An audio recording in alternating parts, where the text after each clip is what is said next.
Hello viewers, welcome to Nushu Academy.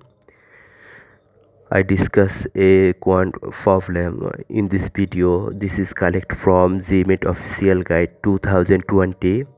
So we can look at the figure. This is the figure according to the figure we need to find out the coordinates of point R. So we also have a hints this we know that this coordinate result where is value is positive for x-axis and where is negative for x-axis.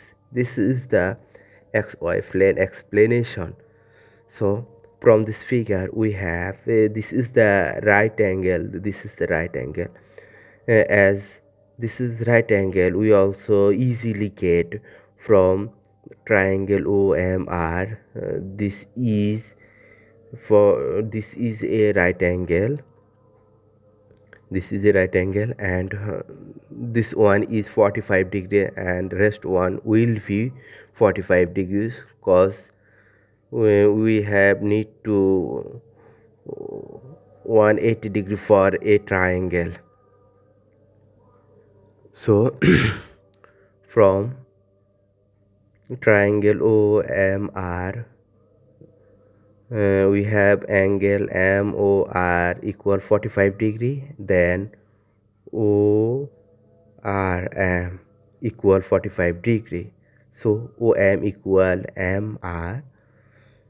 So this one is OM is 5, so we have MR equal 5.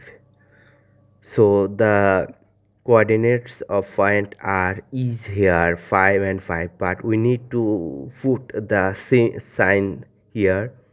So this one is means first one x-axis, this is positive, and y-axis negative. So finally the value will be our coordinate, the value is 5 and -5. So the answer will be option E. Thank you very much.